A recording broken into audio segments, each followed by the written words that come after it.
Hi, everyone. Welcome to this discussion on the Reagan Institute's latest National Security Innovation-Based Report Card. I'm Valerie Insinna. I'm the Congressional and Defense Industry Reporter at Breaking Defense. It's my honor to lead what I know is going to be a really lively discussion among a group of extremely knowledgeable panelists who have had positions everywhere from the defense industry, Capitol Hill, the Pentagon. So first off, we've got Rachel Hoff. She is the Ronald Reagan Institute Policy Director and one of the authors of the report card. We've got Eric Snelgrove, CEO of Revere Federal Strategies and a former HASC staffer, so that'll be great to have that perspective. We have Tara Murphy Dougherty, CEO of Govini. That's one of the top firms out there crunching all of the data about defense acquisition. And Steve Grundman, he's a senior fellow at the Atlantic Council.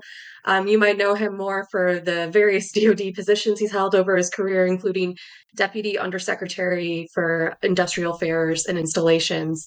So with those intros out of the way, let's just jump right into the discussion. The first question I want to pose to you all is, having seen the report card, what was your major takeaway from it? Was there anything that surprised you? And Rachel, I would love to start with you because you obviously were deep in the creation of this. So I would love to hear what sort of, your big picture takeaway was. Well, thanks, Valerie, and thanks everyone for joining us as well. As we dove in on the 2024 NSIB report card, which is our second annual report card, I think the thing that jumped out to me that surprised me the most was just that we're not moving fast enough, even with all the threats that we face, even with the consensus around those threats, even as our competitors have really had a dedicated and concerted effort to erode the U.S. military advantage. There's so much consensus around the importance of integrating emerging technology into our warfighting systems, and yet still we're not keeping pace, we're not moving fast enough. And I think you see that reflected in the grades themselves. Too many grades that are either flatline trends or really depressingly moving in the wrong direction, even in this environment. Anybody else want to jump in and just give some initial impressions of what they took away from this? Well, I'll plus one the we're not going fast enough and maybe tweak it slightly. I'm worried we're spinning our wheels. We are pedaling like crazy as a country, both in the industry side as well as in the executive branch side in DoD, on getting after these problems. And it's like everybody forgot to look around and realize they're on a treadmill. And we're all still, I think what was so powerful about this scorecard is compare it to last year's inaugural scorecard to data driven, quantitative analyses, not just qualitative assessments of the state of affairs. And to Rachel's point, we haven't gone anywhere. And I would add, I continue to be amazed by the depth of the national security-based innovation ecosystem with, initiatives like the CHIPS Act really taking off. It's brought in different participants that I don't think even a year ago we considered to be vital to the national security innovation basis. Local chamber of commerces, state organizations that have all really worked together to try to move the ball forward on these initiatives that really do matter when you look at the supply chain systems, workforce development, all of these issues that really enable the NSIB to be effective. My 2 cents at the top would be that on the one hand, I agree we would like to be innovating if that abstract term is the objective here. We'd like to be innovating more and faster than we are. On the other hand, my read of the report card suggests that it's marginally better. There's more ups than downs and sideways in this report. So there's been some improvement. Let's not look past that. But the big thing that jumps out at me, if you're looking for a big reaction, is the catastrophe of the Fiscal Responsibility Act. Right, we are now in the fiscal year 25. The administration has abided the top line in the Fiscal Responsibility Act. So we are now going to be spending less on modernization, right in the middle of this strategic moment, this moment of such tremendous strategic importance to us. Because of that law, the future years defense program is now busted. And if we weren't already struggling to innovate as fast as we were, we've just shot ourselves in the proverbial foot. And that doesn't come directly across in the report, but when you take the words in the report and you look at the budget release yesterday or the day before, it hurts. I mean, that's a great point. I would love to ask the question, Rachel, did the FRA, did it have any impact into what you sort of saw over this past year? Your findings, I guess, that's really kind of still to be seen. What sort of impact do you think that could drive? And I guess this could be a question for everyone. What sort of impact do you guys think the FRA could drive in future years? Yeah, I think when it comes to the budget piece, the funding piece, that's really where the rubber meets the road on so many questions related to our ability to transition innovation and the ways in which, to Steve's point, there's still hope for optimism. I think in what you see in the report card, America still is a global innovation leader. But if we're not funding against stated priorities, we're not going to be able to translate that innovation, to transition that innovation into capabilities in the hands of our warfighter. We're not going to be able to realize outcomes and progress, even with consensus around stated priorities, without those funding line items to back up those innovation priorities. And that's where I think, certainly the budget uncertainty that's coming, whether it's from a lack of clarity from executive branch, or certainly the dysfunction that we're seeing in the congressional branch around even just the baseline of providing stable, predictable appropriations for the government across the board, for the military, and especially to fund these innovation priorities. That's where progress is going to be measured, dollars spent, and importantly, those transition to programs of record as well. And Congress certainly is a big piece standing in the way. Yeah, and it really, to reemphasize what Steve said, I mean, we've only had the FY25 President's budget request now for 48 hours, which does really reinforce the FRA. But, we're seeing the lowest levels of defense spending as a percentage of GDP in 70 years. We're seeing an almost $2 billion increase to RDT&E, $2.5 billion increase to procurement. These types of detriments in funding do not allow the types of defense modernization that we need and the speed at which we need to do it. On the one hand, so again, I'm going to be the glass half full here, guy. Sometimes, if you look back over the history of innovation, it's not to say I've really studied this, but sometimes big moments of change and innovation happen under duress. When nations or companies don't have the resources they need, and they're forced thereby to make really sharp trade-offs and take some risk that they otherwise wouldn't. So this is not the best case, right? The best case would be a defense budget that grows at 3 to 5 or 6% a year, that allows the transition from legacy systems to more modern, software-based systems to proceed quickly. That would be the better case. But in the worst case, if we're just going to have flat or on a real basis declining defense investment, then maybe we're going to have to embrace the crisis and start making risky trade-offs in order to accelerate or seize the possibilities that technology allow for innovation in our military systems.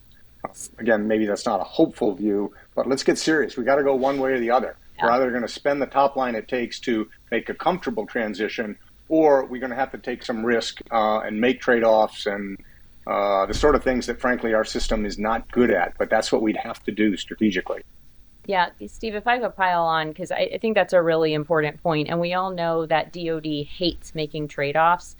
To the Biden administration's credit, the fiscal year 25 budget request basically says, okay, Congress, you want us to make trade-offs? Here they are. And they did make some hard decisions. Now, we can absolutely debate whether they're the right decisions, whether we should, as a nation, have to make those kinds of cuts to programs at all? Does it stem from fiscal responsibility, or does it stem from dysfunction within the halls of Congress? But they are making the trade-offs. The thing that I think is especially challenging for DoD is I often think about trade-offs between resources and process. And you can have resource rigidity or you can have process rigidity, but it's very hard to be innovative when you have both. And so if there is pressure on the top line budget and there is no relief from the process aspect, whether it's the PPBE process end to end, or it's the acquisition process, or lack of progress in process hacks like Replicator, whatever it is, if you don't provide relief from rigidity on the process side, you better have money to spend. And so I think the question becomes, when both are rigid, how do we make these grades go up? Those were great thoughts, everyone. I love to see some of the optimism that some of you had. As a reporter, I'm never an optimist. I'm kind of a glass half full or half empty type of person. So I'm going to ask a question about something in the report card that was maybe not the happiest story. So overall, we see the grade for modernization slip from a C to a D. And the big takeaway there, at least for me, was that, there's some progress, pilot programs, access to private capital, but there's no real step change in terms of being able to fund and develop technologies very quickly, put them into production, and then get them to the fields.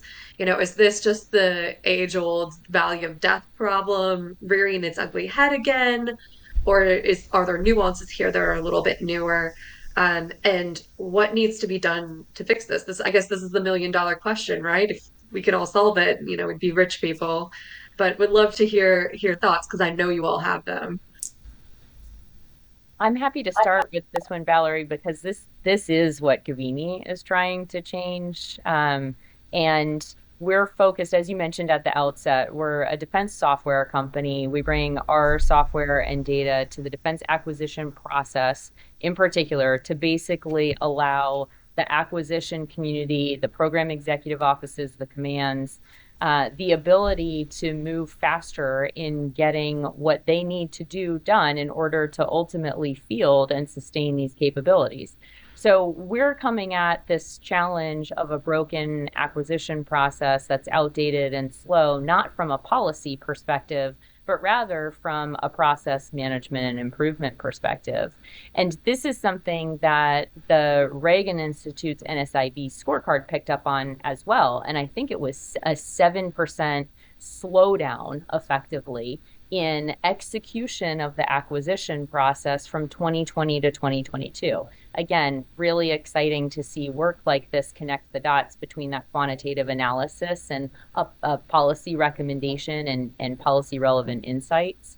And so there is a question about, what can we do to get over the valley of death or get into production contracts? There's also a really important question around what can we do once there's a production contract awarded and you have a program of record for a much needed military capability to just make sure the thing gets built and is built on time and makes it off the production line and isn't constantly stalled because of, frankly, what's really happening right now are challenges across the supplier base and industrial base that are preventing the production from happening or are making these capabilities not operationally available. So I just want to insert into the solution space that some of it is about empowering these people who run major defense acquisition programs to get out of managing them in spreadsheets and to do it with modern technology that, they're going to give the warfighter, let's give it to the acquisition teams as well. Yeah. And, for all the viewers and listeners who have last year's report card pinned on their kind of cubicle wall, they may notice one structural change this year. And that's defense modernization as an indicator. The most important indicator is now kind of leading everything else. Because I think as we were reviewing this, we realized that this is the most important measurement. It's all of these other metrics that we're trying to assign a report card to, the most important grade is, are the warfighters on the receiving end of improved capability? And I think, it's trending positively. Rhetoric at the senior levels are very supportive of efforts to improve the delivery of enhanced capability to the warfighter. It just isn't occurring at the speed that it needs to, and we're only now seeing signs that there's actual funding and prioritization going towards some of these important initiatives like Replicator, like CCA. This, if the key measure of that attribute, and any of you who were closer to the work than me, correct me if I'm wrong, if the key measure is the transition of programs or two programs of record of technologies or pursuits that are reflected in the technology priorities of the NSIB, well, again, I guess we do have to point our finger at the congressional dysfunction, because if there were a lot of programs, and there may yet be, that were poised to transition into programs, we have not been able to start a new program for the last 7 months, 1, 2, 3, 4, 5, 6, 7 months, because of the continuing resolution. So, right, you get the impression, I'm just going to put my finger straight onto the Congress, that Congress is not serious about this. They're either not serious, or if they're serious about it, it's too far down their list of priorities. Innovation, defense innovation, national security innovation, just too far. Maybe they're serious about it, but it's just too far down their list of priorities to get serious, to take the important actions that would be necessary to facilitate it, like get us a full year appropriation so we can start new programs. Right? Maybe in the next, if we get an appropriation next week, then in the next 2 months we're going to see this flowering of innovation programs into programs of record. I don't know what's bottled up, but let's at least acknowledge that the particular year of measurement, March to March, has been confounded by the continuing resolution for 24. Yeah, Congress not without blame in this regard, Steve. I think you're right to point a finger there, but I'll say too, there's, when you see, as Eric said, probably the most important indicator in our report card. We restructured it so it's actually number 1 on the list this year because we wanted to emphasize how important those actual output indicators are, even as we see some concerns with the input indicators too. When you see that moving in the wrong direction in a strategic environment like this, that's a huge red flag, and it's something that we really wanted to emphasize. And so that failure to kind of transition and translate those innovation priorities into capabilities in the hands of our warfighters, that's really the crux of what this report card is there to measure. And as much as there are really green shoots of progress across a lot of the inputs into this problem set, until we see those start transitioning and really moving the needle across something like defense modernization, I think that's where the report card's going to be a valuable tool for policymakers, for those throughout the innovation ecosystem, to say, okay, how is what we're doing stacking up to actually moving the needle on progress?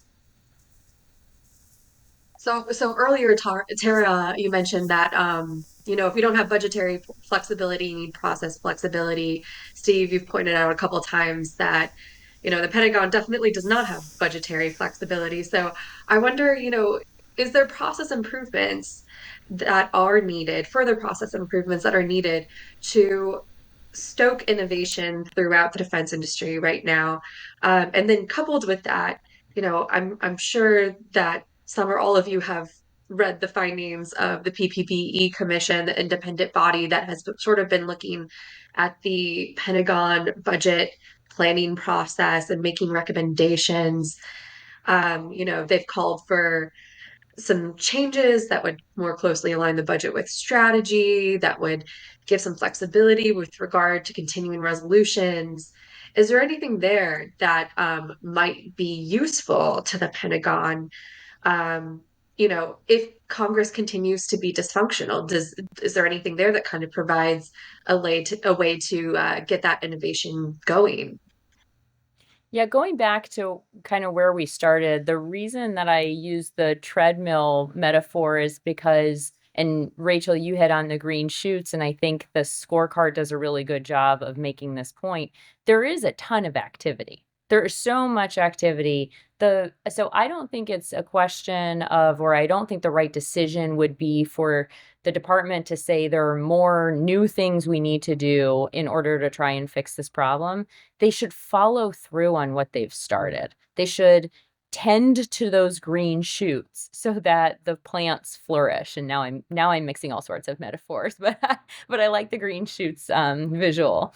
And I think the key to success here, given the, we keep coming back to the dysfunction on Capitol Hill, given the limitations of not having the legislative branch on board or able to move out on supporting some of these things that DOD and the executive branch are teeing up, is we've got to figure out of all of the activities going on, what can be done without Congress's input or action or sign off.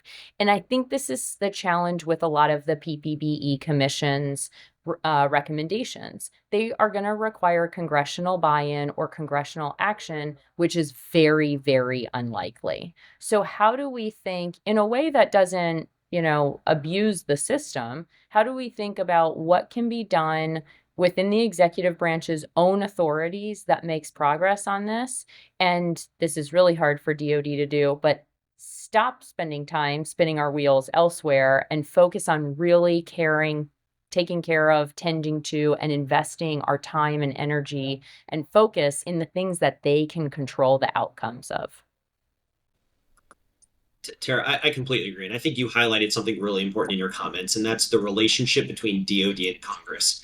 In the PPBE Commission, they have an entire section in the recommendations dealing specifically with that relationship and what can be done to improve not only information sharing, but trust without breaking the current system, even though it probably needs to be rebuilt. What are the simple things you can do to allow greater flexibility to the department when they've made the case for needing greater flexibility? That's reprogramming thresholds. That's having a dialogue that's not just one staffer day a year, but a continuous dialogue and the type of oversight that is required in order to build that relationship and then ultimately provide that within year of execution flexibility for the department.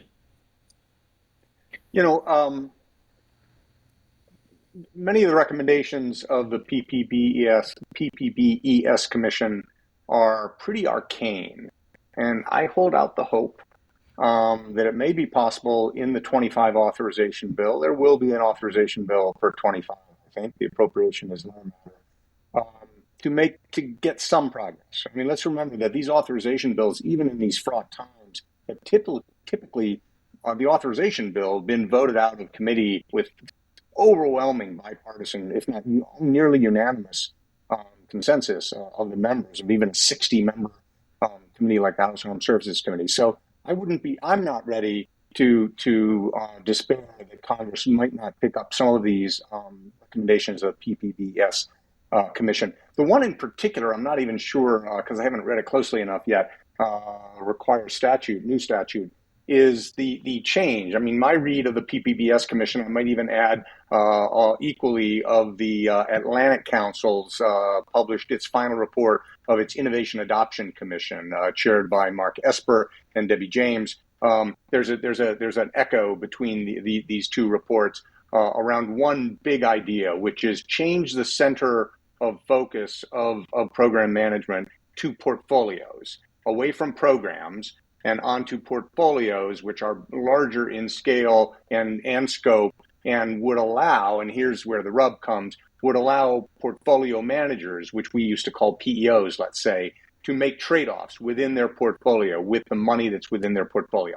That's the big idea, as I read both of these reports, the commission at the Atlantic Council and the PPBES Commission.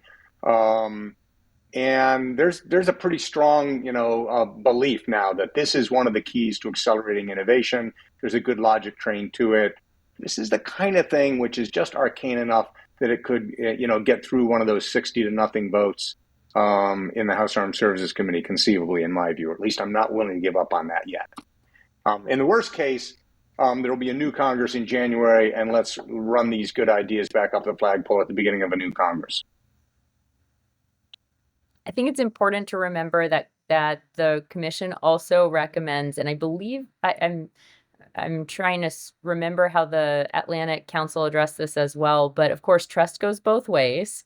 And that one of the commission's, I don't know if I would go so far to say it as a recommendation, but baked in assumptions or one element of its framework is that more data has to go to the Hill in order to essentially grant that greater level of autonomy. And so if you bring up the level of budgetary control that Congress has over DoD from a program level to a portfolio level, I think the quid pro quo is, yes, but overall you're going to have a more informed picture of what's happening because DoD will share more data with you. I think that is an important assumption to test. I think that'd be a good trade to make, by the way. Yeah, I agree with that, but I think the DoD, the executive branch, would make that trade, so to speak. I want to shift gears 1 minute and talk a little bit about the private sector innovator base. The report card kind of notes that there's this phenomenon that the Pentagon is making big bets now on, defense unicorns, they call them, startups like Anduril or Palantir. I don't even know that you can call them startups anymore. They're kind of becoming more established now. But the overall number of vendors is actually shrinking. I'm wondering, what should we be reading into that in terms of the mix between these, legacy defense contractors and these newer firms and how that's changing? Is this lower number of vendors a red flag? And just, how do you all see the health of the defense startup community right now? I think it's great. I a couple weekends ago attended the awkwardly named Creative Disruptors in the Desert conference that was organized by the new founded foundation. And I knew, kind of in my gut that there was a great ferment of small, often venture-based, certainly technology in the commercial sense infused companies that are chasing defense, that are engaged in and even committed to defense. But there was a more palpable sense of it. This than even I, who purports to pay attention to these things, was aware. So I think the energy, the actual measurable capital, and the brands, right? You can count on lots and lots of firms that are trying to bring commercial technology based solutions to the government. There's lots of good indicators that is moving forward and healthy. I fear that the particular measure that McKinsey was using on this attribute, which is tabulating prime contractors, if I understood it correctly, I think might not be getting after. It might not be measuring the thing that I think is at least as important, which is how many firms, how much private capital is chasing down innovative solutions to defense problems, and at least some observation, let's call it empirical, if not truly quantitative evidence, that is a particularly green shoot, I believe, in the scheme of what we're worried about here. One of the things that the report card does this year that's new off of our inaugural report card last year is that we identify across all 10 of our key indicators headwinds and tailwinds. And so when it comes to the private sector innovator base, which by the way is one of the highest scoring indicators across the report card, it's a B, which is a very good grade. I'll remind those who are used to getting straight A's through their educational career. It's really a source of strength. And yes, there are headwinds. I think there's a case to be made that narrowing overall pool of vendors is a headwind in this way. But I think to Steve's points, there's a lot of tailwinds here too. There's a lot of points for optimism, particularly when it comes to looking at this kind of broad base of America's dynamic innovation system and how that positions us to be globally competitive with regard to our own innovator base.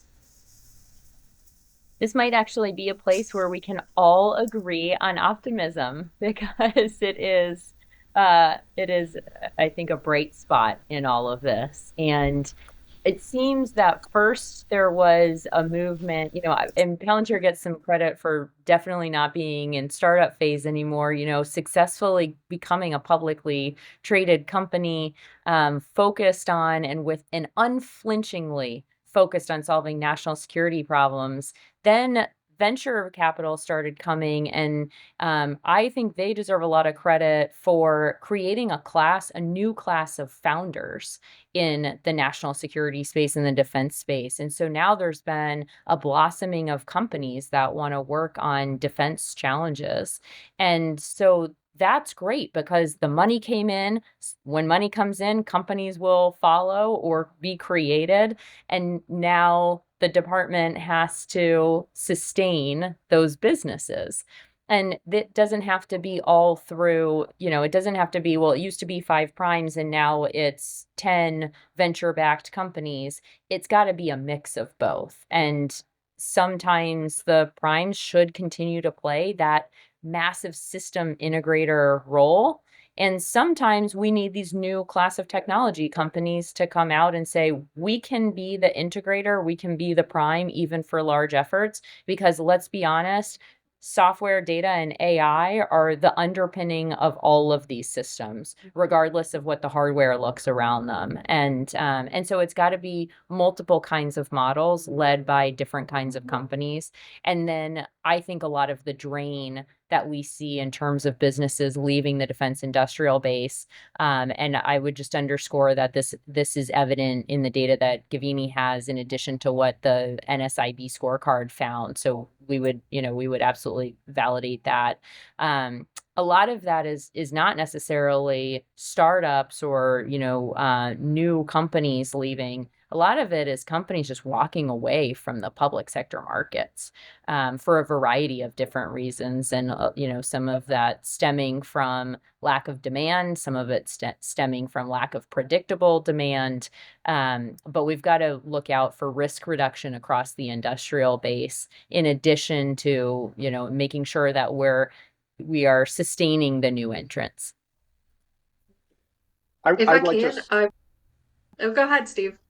I just wanted to throw in, I'll be brief, that there's some news flow germane to this attribute out of the budget release, and it concerns the Office of Strategic Capital.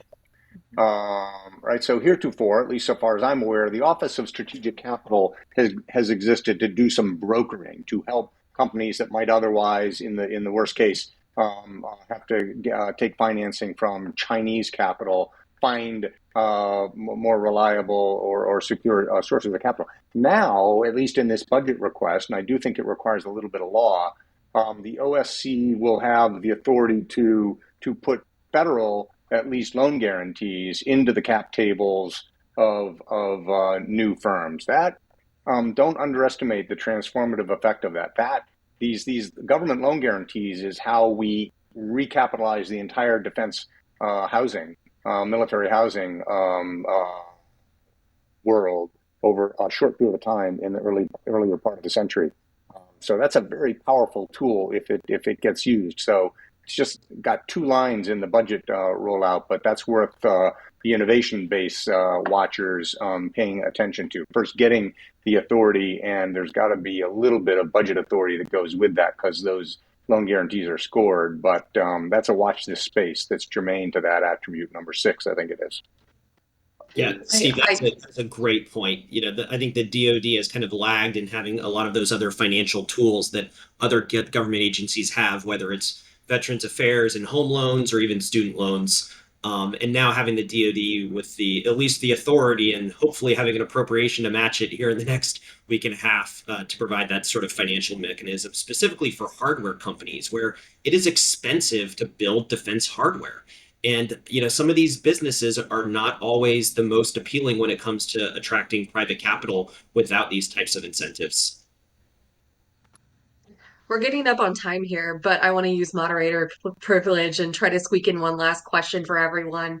It's a variation of a question that I'm sure everyone has heard time and time again when you go to, watch, some general or high-ranking Pentagon officials speak, and then that is, what keeps you up at night? But I want an innovation spin on it. What's the innovation issue that keeps all of you up at night? And let's just go around the room and do one last lightning round. I'm happy to start because it definitely keeps me up. I am very concerned that for all of the progress that the department is making in areas related to innovation and working with non-traditional companies and being more open to business models that look different than what the big five prime contractors are used to, they continue to try to build their own software in lots of different places. The PPBE Commission, whom I actually commend for doing incredible work and what a thorough and insightful report they put out, even they said, we recommend the Department of Defense build a system to basically track budget and spending data. I mean, this stuff has been done, people. You don't have to build it yourself. The Defense Innovation Board, chaired by Michael Bloomberg himself, recommended that DoD put data rights in place for commercial data coming off of subscription-based platforms. If the Department of Defense implements that recommendation, Bloomberg would never sell to DoD again. So either he didn't read the report or the nuance is lost, and this is what I believe happened, and we're not separating things at the intellectual property level from, we're talking about big weapon systems, and DoD just, put a cost plus a contract in place to create a platform and needs to be able to recover and own and use that data. 100% agree. Totally different than what you get when you log into a Bloomberg terminal. And I don't think anybody in DoD believes that the department needs to own those data rights, but that's what the Defense Innovation Board put out there. We've got to get more nuanced about this stuff and just be smarter about it if this collaboration between the innovation sector of America and the Department of Defense is really going to take off and be sustained.